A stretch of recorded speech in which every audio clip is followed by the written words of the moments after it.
제목을 한번 같이 읽겠습니다. 시작. 야곱의 변화의 이유. 그럼 사람은 어떻게 변할 수 있을까요? 성경 가운데 가장 극적인 변화를 경험한 사람 중에 한 사람이 바로 오늘 본문의 주인공인 야곱입니다. 뒤꿈치를 잡은 자, 속이는 자라는 뜻의 야곱에서 하나님과 사람과 대면하여 이겼다라는 뜻을 가진 이스라엘로 변화되었습니다. 저는 이 야곱이 꼭 저 같아가지고 제가 미국 살 때 영어 이름을 제이콥, 야곱이라 했습니다. 왜냐하면 이 사기꾼 같은 이 늘 장깨로 사는 이 야곱의 인생이 하나님을 만났을 때 아브라함 이스라엘로 변한 것처럼 하나님께서 저를 변화시켜 주시기를 간절히 소원하는 마음으로 그렇게 이름을 정했던 기억이 있습니다. 이 사람의 변화에 대해서 깊은 연구를 했던 한 사람을 자료를 찾다가 만났습니다. 그 사람의 이름은 알렌 도이치맨이라는 사람인데요. 그가 쓴 책 변하느냐 죽느냐 Change or Die라는 책에서 그는 자신을 어떻게 변화시킬 수 있는지 그리고 다른 사람을 어떻게 변화시킬 수 있는지에 대해서 쓰고 있습니다. 이 책에서 변화의 효율적인 방법이라고 생각하지만 전혀 효율적이지 않은 세 가지 방법, 그래서 이 변화에 실패하는, fail하는 3F에 대해서 설명을 합니다. 그 첫 번째는 facts, 사실을 알려주면 사람이 변하느냐, 변하지 않다라는 거죠. 두 번째로 두려움을 주면 사람이 변하느냐, 결코 변하지 않다라는 겁니다. 그리고 억지로 강제력을 행사하면 사람이 변하느냐, 결코 그렇지 않더라 하는 겁니다. 그 예로 실제로 이 심장병에 걸린 사람들에게 당신 지금 습관을, 당신의 생활 습관을 바꾸지 않으면 당신 곧 죽습니다라고 그 사실과 두려움을 주면 우리 같으면 바꿀 것 같은데 10의 9은 그 습관을 바꾸지 않는다라고 합니다. 그도 그럴 것이 여러분 편의점에 가면 그 종업원 뒤에 담배들이 쭉 이렇게 전열되어 있잖아요. 제가 사지는 않았습니다. 그 담배들을 보면 너무 흉악해요. 거기에다 큰 글자로 폐암을 유발할 수 있습니다 라고 사실을 직시하고 있어요. 그런데 사람들은 담배를 끊지 않습니다. 거기다가 거기에 아주 흉악한 그림으로 구강암, 후두암 막 그런 사진들을 박아 놓아요. 저 같으면 끔찍해서라도 안 살 것 같은데 여전히 그것을 사서 핍니다. 사실을 알려줘도 그리고 그 두려움을 줘도 사람들은 나는 예외겠지 하고 변하지 않는 거죠. 그러면 사람은 어떻게 변할 수가 있을까요? 강제력을 행사하면 될까요? 우리 부모님들 잘 아시잖아요. 여러분 자녀들한테 강제력을 행사하니까 자녀들이 변하던가요? 전혀 그렇지 않습니다. 그렇다면 어떻게 사람은 변할 수 있을까요? 어떻게 야곱은 이스라엘로 변화되었을까요? 아주 엄청난 부자가 되어서 이제 야곱이 고향 땅 가나안으로 돌아옵니다. 그때 하나님 앞에 너무나 완벽하고 멋진 기도를 하는 야곱을 오늘 본문 전 32장 9절에서 12절까지 만납니다. 한 목소리로 함께 뜻을 생각하시면서 읽습니다. 시작. 야곱이 또 이르되 내 조부 아브라함의 하나님 이삭의 하나님 여호와여 주께서 전에 내게 명하시기를 내 고향 내 족속에게로 돌아가라 내가 내게 은혜를 베풀리라 하셨나이다. 나는 주께서 주의 종에게 베푸신 모든 은총과 모든 진실하심을 조금도 감당할 수 없사오나 내가 내 지팡이만 가지고 이 요단을 건넜더니 지금은 두 때나 이루었나이다. 내가 주께 간구하오니 내 형의 손에서 에서의 손에서 나를 건져내시옵소서. 내가 그를 두려워함은 그가 와서 나와 내 처자들을 칠까 겁이 나기 때문이니이다. 주께서 말씀하시기를 내가 반드시 내게 은혜를 베풀어 내 씨로 바다에 셀 수 없는 모래와 같이 많게 하리라 하셨나이다. 아주 완벽한 기도를 야곱은 하고 있습니다. 한 4가지 정도로 이 기도를 정리해 볼 수가 있는데요. 첫 번째 그의 기도는 기도의 대상을 분명히 인식하고 밝힙니다. 아브라함의 하나님, 이삭의 하나님, 즉 그의 조상들을 통해 약속하신 하나님을 향하여 기도한다는 것이요. 두 번째는 하나님의 명령대로 그가 순종하여 돌아가고 있다라고 고백하고 있습니다. 세 번째로 하나님께서 베푸신 은혜에 대한 감사도 빠지지 않고 하고 있습니다. 지팡이만 가지고 건넜던 그 요단을 지금 2대의 큰 가축대를 이끌고 지나고 있음을 감사하고 있죠. 마지막으로 하나님께서 아브라함에게 약속한 그 모래와 같이 자손들이 많게 하려는 그 약속을 의지해서 간구하고 있습니다. 너무나 완벽한 아름다운 기도문입니다. 그런데 하나님이 이 기도를 기뻐하셨을까요? 사실은 기도는 기도의 내용보다 기도하고 있는 기도자의 자세가 중요합니다. 야곱은 어떤 자세로 이 기도를 하고 있는 것일까요? 오늘 본문 32장 3절에서 이렇게 말합니다. 야곱이 세일 땅 애굽들에 있는 형 에서에게로 자기보다 앞서 사자들을 보내며 형을 만날 두려움에 그 형에게 사자를 기도하기 전에 먼저 보냅니다. 메신저죠. 어떤 이유로 보낼까요? 4절 5절 말씀입니다. 그들에게 명령하여 이르되 너희는 내 주 에서에게 이같이 말하라. 주의 종 야곱이 이같이 말하기를 내가 라반과 함께 거류하며 지금까지 머물러 있었사오며 내게 소와 나귀와 양떼와 노비가 있으므로 사람을 보내어 내 주께 알리고 내 주께 은혜 받기를 원하나이다 하라 하였더니 이후에 나오는 그 구체적인 그 선물은 약속하지 않은 채 아이고 우리 당신 동생이 엄청 부자가 됐습니다. 그 동생이 당신에게 은혜를 얻기 원합니다. 아마 그 동생이 뭔가 당신한테 좋은 거 줄 겁니다라는 뉘앙스로 메시지를 보냅니다. 그런데 이 사신이 에서를 만나지도 못하고 돌아온 것 같아요. 만나러 갔다가 에서가 400명의 군사를 데리고 오는 걸 보고 두려워 다시 돌아와서 아주 두려운 보고를 6절에 이렇게 하고 있습니다. 사자들이 야곱에게 돌아와 이르되 우리가 주인의 형 에서에게 이른즉 그가 400명을 거느리고 주인을 만나려고 오더이다. 왜 400명을 거느리고 왔을까요? 어쩌면 에서에게도 두려움이 있었을지 모릅니다. 부자가 되었다는 그 동생이 돌아오는데 그가 이전처럼 자기의 축복을 뺏으려 자기를 칠지도 모른다는 두려움이 있었을지도 모르겠습니다. 이에 야곱이 기도하기 전에 어떻게 계획하고 실행을 하느냐 7절 말씀입니다.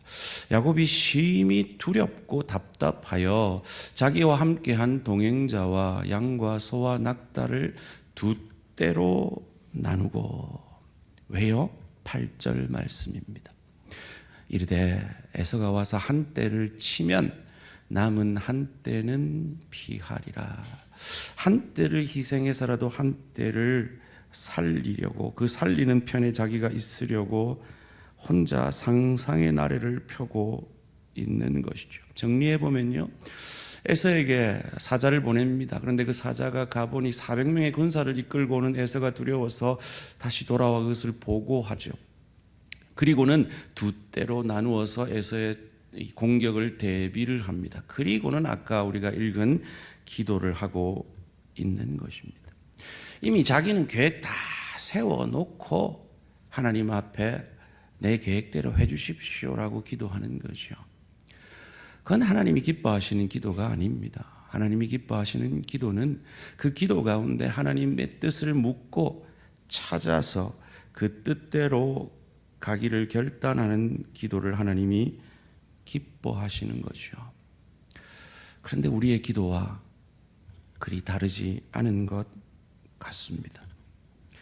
급기야 이제 마음이 급해진 야곱은 구체적으로 에서를 위한 선물을 준비하는데요. 그 규모가 엄청납니다. 14절 15절 말씀입니다. 암염소가 200이요 순염소가 20이요 암양이 200이요 순양이 20이요 전나는 낙타 30과 그 새끼요 암소가 40이요 황소가 10이요 암나귀가 20이요 그 새끼 나귀가 10이라. 엄청난 규모죠. 선물이 이 정도였다면 이 야곱이 하나님의 축복을 얼마나 받았는지를 쉬 짐작해 볼 수가 있습니다. 문제는 현재의 그의 위치입니다. 그가 착각을 하고 있죠. 형이 자신을 공격해 올 것이다. 400명의 군사를 데리고 온 이유는 이것이다라고 착각을 하고 있죠. 그렇다면 그 형의 공격에 맞서서 그가 있어야 할 위치는 맨 앞이어야 합니다. 그런데 그의 위치는 어디였습니까? 오늘 본문 18절 말씀입니다. 대답하기를 주의 종 야곱의 것이요 자기 주 에서에게로 보내는 예물이오며 야곱도 우리 뒤에 있나이다 하라 하고 제일 뒤에 있는 거죠. 이 에서가 공격하면 자기의 식솔들이 죽을지도 모릅니다. 사랑하는 가족들이 죽을지도 모릅니다. 그런데도 그는 자기 살자고 제일 뒤에 처져 있습니다.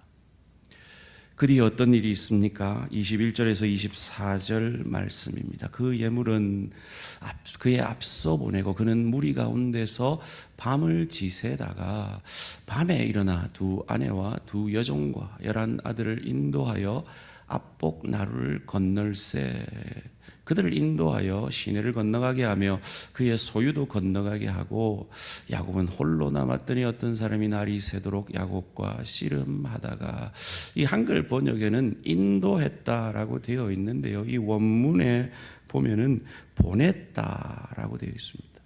그리고 자신이 뒤에 남아 있는 것을 원문은 강조하고 있는 것이죠. 무리들을 다 앞서 보내고 뒤에 처진 야곱이 씨름했다라는 그 유명한 구절을 우리는 만나게 됩니다. 여기서 이 씨름이라는 원문의 단어가 아바크라는 단어입니다. 한번 따라해 보실래요? 아바크. 이 아바크가 어떤 씨름인지, 이 아바크라는 단어가요, 이 성경에 딱 한 번 쓰여졌어요. 오늘 본문에요. 그리고 이 히브리어는 기원전 1500년경에 아무리 자료를 찾아봐도 성경 외에 문헌은 없습니다. 이 수메르어나 이집트어는 수많은 자료들이 있어서 이 단어가 어떻게 쓰여졌는지를 알게 되는데 이 히브리어는 성경 외에 자료가 없어서 성경의 여러 본문들을 보면서 그 정확한 뜻을 추측을 하게 되는데 이 아바크라는 씨름이라고 번역된 이 단어는 딱 한 번 쓰여졌기 때문에 정확히 어떤 씨름인지, 이만기가 강호동이 붙었던 그 씨름인지, 무슨 올림픽 레슬링인지, 레슬링이면 자유형인지, 뭐 그레코 로망형인지 알 수가 없는, 뭔가 싸운 거는 같은데 정확하게 어떤 싸움인지 학자들 사이에 논란이 많은 단어입니다. 어찌되었든 야곱은 두려움을 동력으로 살았던 인생이었습니다. 지금도 에서를 만날 두려움에 떨고 있지요. 마치 저와 여러분들처럼 말이죠. 그런데 사실은 야곱은 두려워할 필요가 없었습니다. 왜냐하면 그는 이미 천지의 주제이신 하나님의 약속을 받았기 때문이지요. 오늘 본문전 28장, 창세기 28장 15절 말씀입니다. 내가 너와 함께 있어 내가 어디로 가든지 너를 지키며 너를 이끌어 이 땅으로 돌아오게 할지라. 내가 내게 허락한 것을 다 이루기까지 너를 떠나지 아니하리라 하신지라. 야곱은 이미 이 약속을 가지고 있습니다. 그런데 이 약속이 믿어지지 않아서 두려워하는 거죠.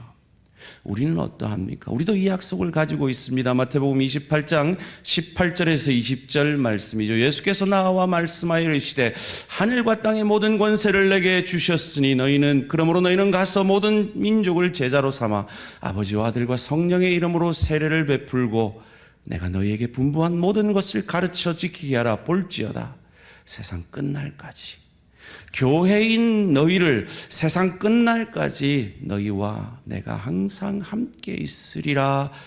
우리도 동일한 이 약속을 가지고 있는 것입니다. 그런데도 우리는 때로 두려워하죠.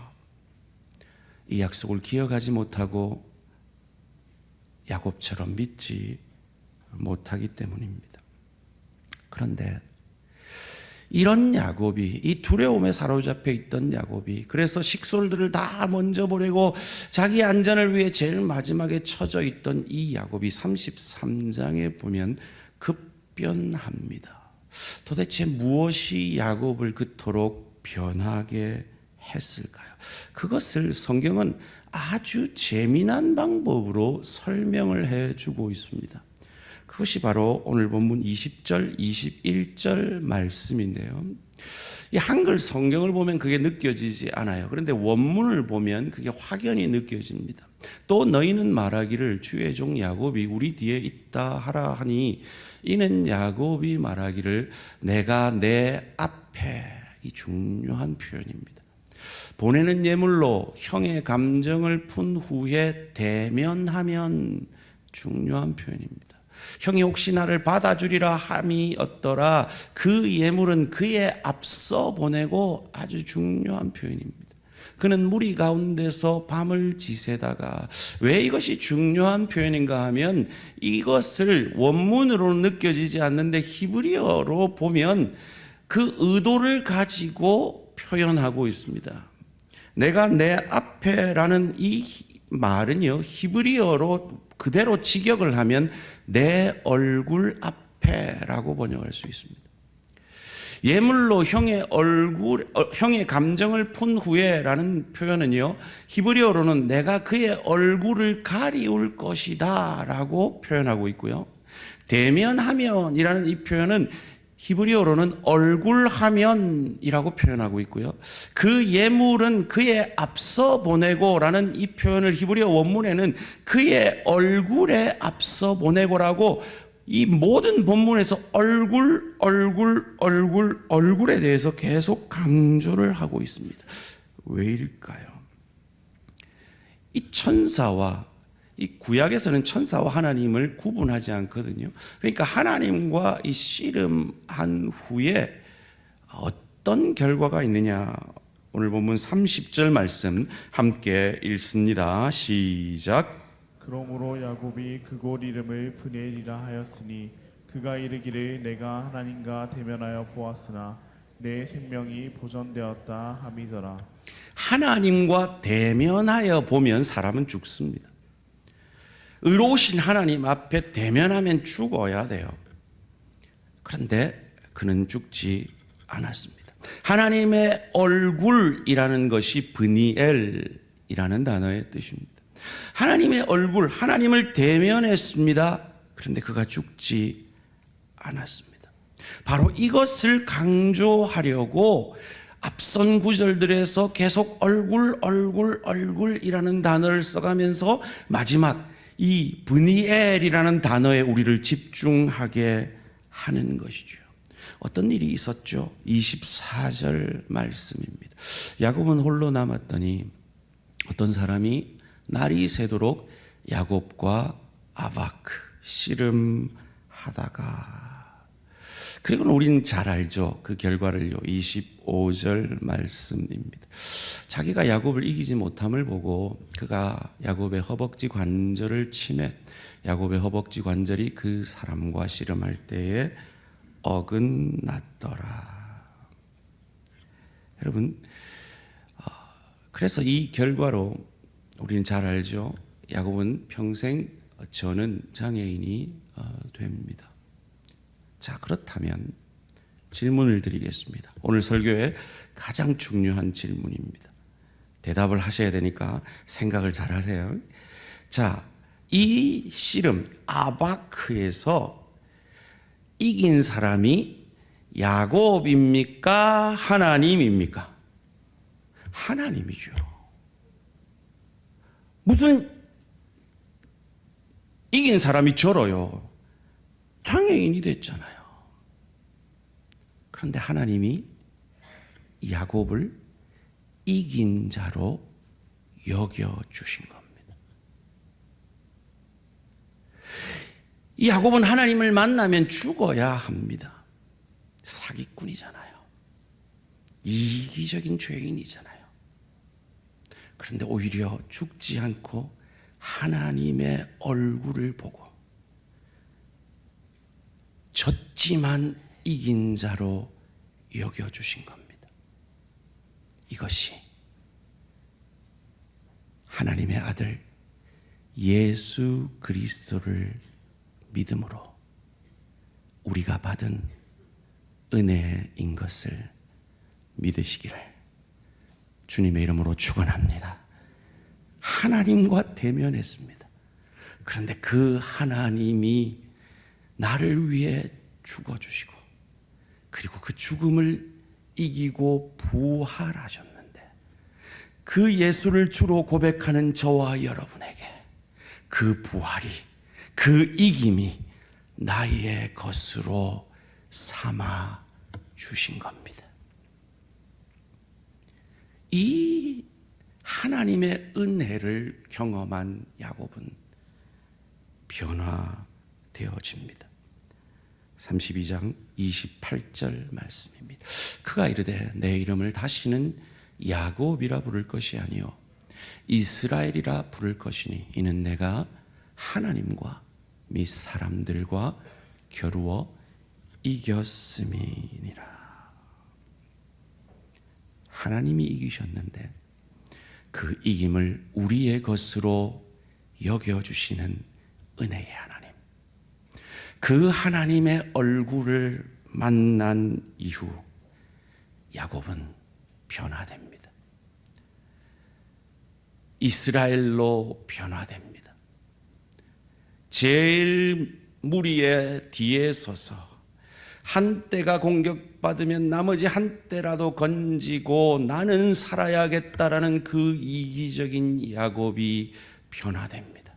33장 1절 말씀입니다. 야곱이 눈을 들어보니 에서가 400명의 장정을 거느리고 오고 있는지라 그의 자식들을 나누어 레아와 라헬과 두 여종에게 맡기고 3절 말씀입니다. 자기는 어디에서? 그들 앞에서 나아가되 몸을 7번 땅에 굽히며 그의 형 에서에게 가까이 가니 야곱은 형의 발목이라도 잡아서 자기가 형이 되려고 이기려고 했던 사람입니다. 속여서라도 그 복을 쟁취하고 단팥죽 그 팥죽 한 그릇에 그 장자권을 그냥 줘도 되는 그것을 가지고 딜을 하는 그가 형 앞에 겸손히 7번 절하는 자로 변화되었습니다. 그 변화가 어디에서 온 것입니까? 자기를 이겼음에도 자신에게 이겼다 여겨주시는 그 하나님의 얼굴, 그 하나님의 은혜를 경험함으로 그는 변화된 것입니다. 그는 늘 남을 희생해서라도 자기가 살려는 사람이었습니다. 그런데 그런 자기를 이겼음에도 자신이 이긴 것으로 여겨주시는 그 하나님의 얼굴을, 그 하나님의 은혜를 경험하고 그는 변화된 것입니다. 앞서 저희는 야곱의 그 아름다운 기도를 생각해 봤죠. 기도 자체는 너무 아름다웠습니다. 그런데 그는 그 기도를 하기 전에 그냥 자기가 모든 인생을 다 계획하고 설계하고 그의 꾀로 이렇게 되어야 된다라고 다 계획하고는 하나님 앞에 기도했죠. 누구처럼요? 우리처럼요. 그런데 좋으신 하나님은 그 기도를 들으실 뿐만 아니라 그 기도보다 훨씬 넓고 크게 역사하셔서 놀랍게 그를 변화시켜 주신 겁니다. 이것이 우리 인생 가운데 내가 원하는 풍요의 축복만 하나님이 허락하시는 것이 아니라 내가 원치 않는 깊이의 축복, 원치 않는 만남과 원치 않는 사건 사고와 원치 않는 질병과 여러 가지 내가 기대하지 않은 그 시간들을 통해서 하나님은 우리 가운데 깊이의 축복으로 역사하셔서 우리를 변화시키시는 것입니다. 하나님은 풍요의 축복도 내리시는 분입니다. 이 야곱이 부자 됐잖아요. 여러분, 야곱이 부자 될 때 어떤 사건이 있었는지 다들 기억하십니까? 성경 통독하시는 분들은 그거 읽으셨는데요. 어떤 사건이 있었죠? 그 삼촌하고 딜을 하잖아요. 삼촌, 얼룩무늬 있는 건 다 내 걸로 앞으로 해주세요 하니까 그 삼촌 또 사기꾼이잖아요. 그 라반도 알았다, 그래 줄게 하고는 그 얼룩무늬 있는 모든 양과 소떼를 사흘길로 보내버립니다. 그죠? 안다고 하면 나 성경 읽고 있어요 라고 끄떡끄떡이라도 해주셔야죠. 보냅니다. 그리고는 괴상한 짓을 하죠. 건강한 소와 양떼가 교미를 할 때 이 나무 껍질을 벗겨가지고 눈에 어런어런어런 거리게 하죠. 그랬더니 생각지도 않게 얼룩무늬가 난 것들이, 건강한 것들이 태어나요. 약한 것들한테는 그 짓을 안 하니까 그대로 태어나요. 여러분, 이건요, 이 성경을 보면서 제일 기가 찼을 사람이 누구냐 하면 맨델님입니다. 맨델님이 누군지 아십니까? 여러분, 옛날에 생물 생각을 해보세요. 맨델의 유전 법칙. 얼룩무늬 있는 것끼리 교배를 해야 얼룩무늬가 난다. 이게 맨델의 유전 법칙이에요. 근데 무슨 일이 일어난 거예요 도대체? 자, 생각을 해보세요. 야곱은 맨델의 유전 법칙을 알았을까요? 몰랐을까요? 몰랐죠. 근데 자기가 할 수 있는 최선을 다한 거예요. 뭐예요? 눈에 어른어른 거리게 한 거죠. 자기가 최선을 다해서 노력을 했어요. 그리고 얼룩무늬가 났어요. 아이고, 하나님 감사합니다, 제 노력을 들으셨네요 라고 야곱은 감사했겠죠. 그런데 맨델의 유전 법칙을 하는 저와 여러분들은 어떻게 생각하는 거예요? 야곱이 헛짓했네. 그런데도 하나님은 야곱에게 풍요의 축복을 내리셨네. 놀라운 기적으로 역사하셨네. 어떤 것이 더 은혜가 되었을까요? 이처럼 하나님은 저와 여러분에게 전혀 기대할 수 없는, 우리의 기대를 뛰어넘어 풍요의 축복을 내리셔서 오늘 저와 여러분이 여기까지 오게 하셨습니다. 그러나 하나님은 우리 기대대로 풍요의 축복만 내리시는 하나님이 아니세요. 야곱을 쩔눈바리가 이 장애인이 되게 해서라도 그를 이스라엘로 만들어내시는 하나님이 저와 여러분이 믿는 하나님이신 겁니다. 사람은 어떻게 변화될까요? 이 도이치맨이라는 이 학자가 3F, 절대로 사람이 변할 것 같지만 변하지 않는 3F를 얘기했다면, 실험과 여러 가지 자료들 그리고 설문들을 통해서 사람들이 변화되어지는 3R을 발견합니다.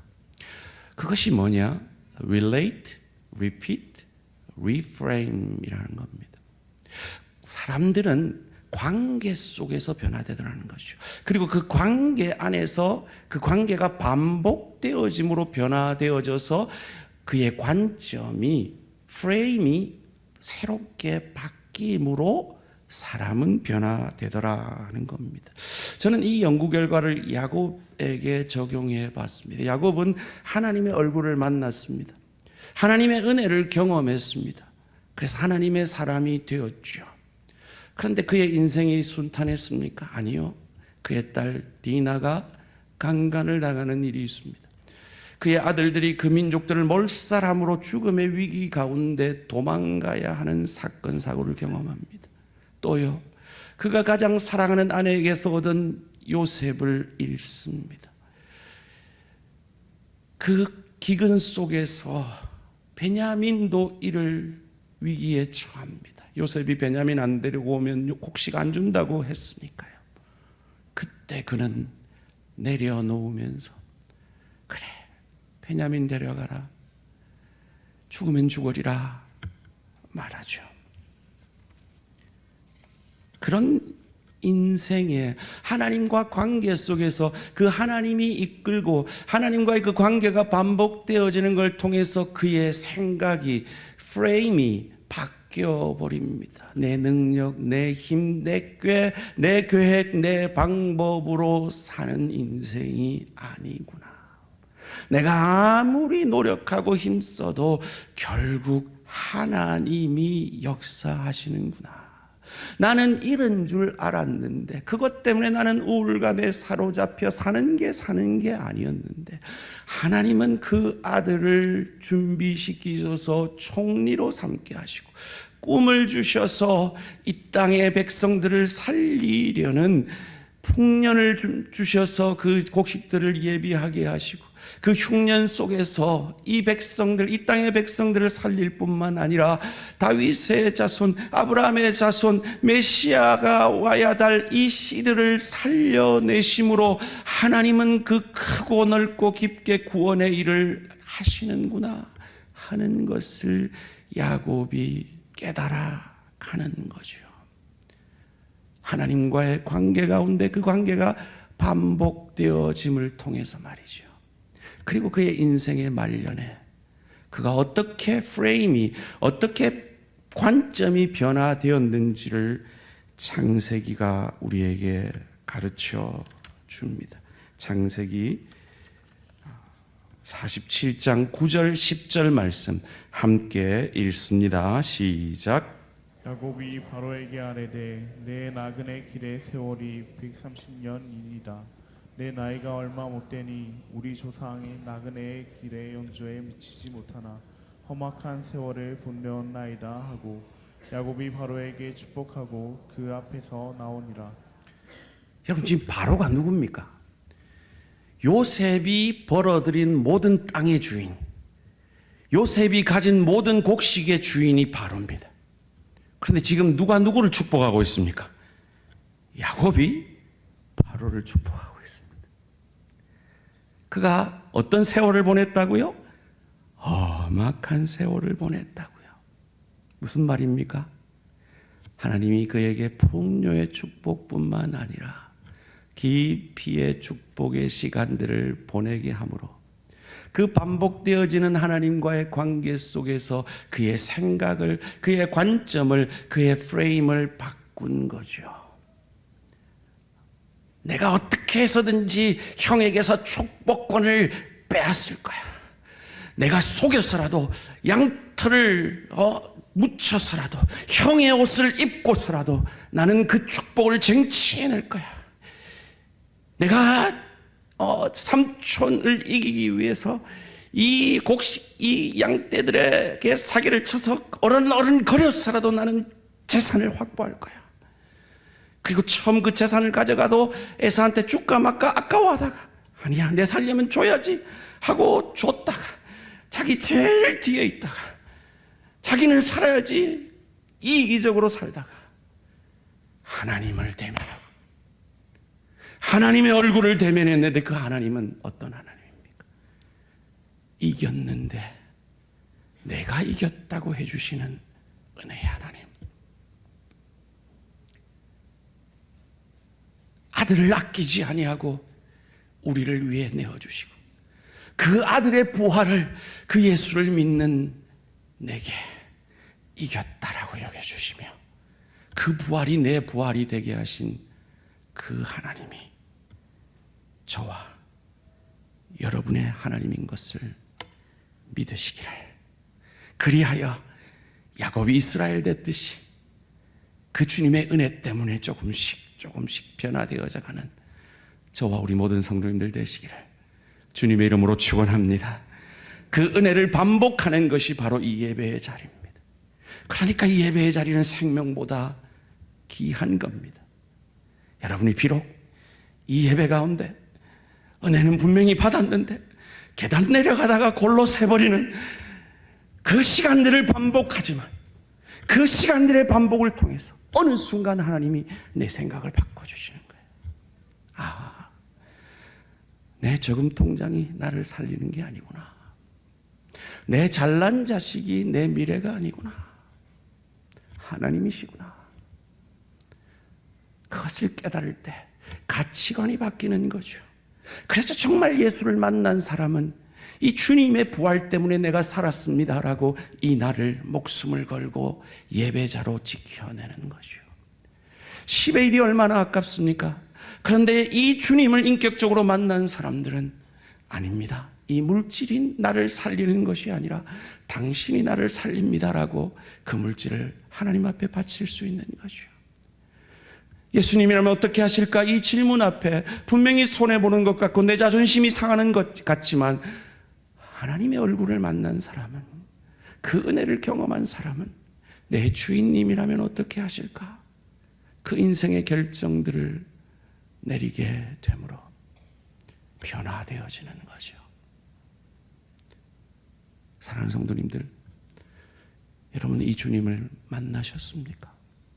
이 하나님의 얼굴을 대면하셨습니까? 혹 이 자리에 아직까지 이 하나님의 얼굴을 대면하지 못해서 10년 교회, 20년, 30년 교회는 다니고 있지만 내 남편이, 내 아내가 보기에 전혀 변화되어지지 않고 계시다면 하나님 만나셔야 됩니다. 우리 주 예수 그리스도를 인격적으로 만나셔야 됩니다. 어떻게 만날 수 있냐고요? 예레미야 29장 13절 말씀 함께 읽습니다. 시작. 너희가 온 마음으로 나를 구하면 나를 찾을 것이요 나를 만나니라. 주님 나도 한번 만나 주십시오. 부활의 주님 나도 한번 만나 주십시오. 그래서 그 좋던 담배도 싫어지는 그 주님 나도 만나게 해 주십시오. 그 좋던 술도 써지는 그 나 주님 만나게 해 주십시오. 그 좋던 돈도 하나님을 위해서라면 내어놓을 수 있는 자로 변화되게 해 주십시오 라고 하나님 앞에 나아가 보십시오. 나를 위해 생명을 아끼지 아니하고 주신 그 주님을 만나면 야곱처럼 변하게 되어집니다. 사랑하는 성도님들, 여러분 자녀들의 미래가 걱정이 되시죠? 그렇다면 공부해라 이 말 하기 이전에 그 자녀들이 부활의 주님을 인격적으로 만나도록 목숨 걸고 기도하시는 우리 부모님들 되시기를 주님의 이름으로 축원합니다. 이 아들 축제는 하는데 우리 애는 하는지 마는지 알지 못하는 부모님들 회개하시고 다 등록하세요. 어떻게 해서든지 말씀과 기도와 찬양 가운데 이 아이들이 예수님만 인격적으로 만나면 그 아이들 미래 걱정할 필요 없습니다. 하나님이 책임져 주십니다. 이 주님과의 만남이 반복되려면요, 예배가 중요해요. 그 무엇보다도 구역 모임이 중요해요.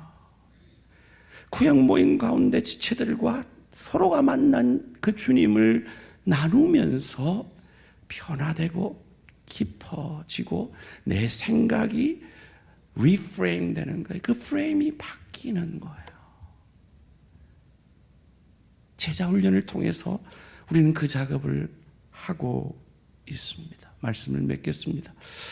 이 학자가 얘기한 변화 정리하면 이렇습니다. 사람이 변화되는데 관계가 형성되어지고 그 관계가 반복되어짐으로 새로운 통찰력이 생겨서 생각이 바뀌어지는 것이죠. 이것을 하나님에게 대비하면요, 우리는 하나님을, 예수 그리스도를 주로 고백함으로 관계가 생깁니다. 그리고 예배를 통해서, 소그룹 교제를 통해서, 훈련을 통해서 그것이 반복되어지면서 내 생각이, 내 통찰이 바뀌는 거죠. 그 일을 하시는 분이 누구십니까? 성령이십니다. 그래서 여러분 아침에 성령 충만 기도하셨나요? 라고 보내시면, 그 문자를 받으면 아이고 오늘도 또 보냈네 이러지 마시고, 주님 오늘도 나를 깊이 만나 주십시오. 그 주님과의 만남이 반복될수록 내가 변화되게 해 주십시오. 야곱이 변하여 아브라함 됐듯이 내게도 그 은혜를 허락해 주시옵소서. 기도하시기를 주님의 이름으로 축원합니다. 제가 지난주 오후 예배 때 말씀의 은혜를 받아가지고요, 철없이 제가 여러분 앞에서 결단을 해버렸잖아요. 이제 저는 앞으로 짐이 없는 한 6층에 걸어 다니겠습니다라고 결단을 해버렸잖아요. 어떤 분이 묻더라고요. CCTV를 확인해 봐야 됩니까, 목사님? 이렇게 묻더라고요. 여러분한테 질문 받았어요. 그거 실천하고 있냐고. 예, 실천하느라 제가 10번이 넘게 6층을 이번 주에 걸어 다녔습니다. 여러분, 변화되니까 참 좋은 게요, 제가 잠을 잘 못 잤어요. 지금도 좀 어려움을 겪고 있는데 이번 한 주간에 이전보다 훨씬 잘 잤어요. 사랑하는 성도님들, 하나님이 우리에게 원하시는 변화는 선한 것입니다. 아름다운 것입니다. 결코 손해보게 하시지 않는 변화입니다. 그거 믿으시고, 하나님 저도 야곱 같은 나도 이스라엘로 변하게 하시옵소서 결단하는 저와 우리 모든 성도님들 되시기를 주님의 이름으로 축원합니다. 찬양 가운데 나아가겠습니다. 저는 이 충만이라는 찬양이 오늘 본문의 내용들을 다 담고 있다라고 생각이 듭니다. 여러분, 예수 믿는 우리에게는 저주는 없습니다. 하나님이 우리에게 풍요의 축복을 내리실 뿐만 아니라 깊이의 축복을 내리시기에 결코 저주는 없는 인생임을 고백합니다. 함께 찬양으로 고백하겠습니다.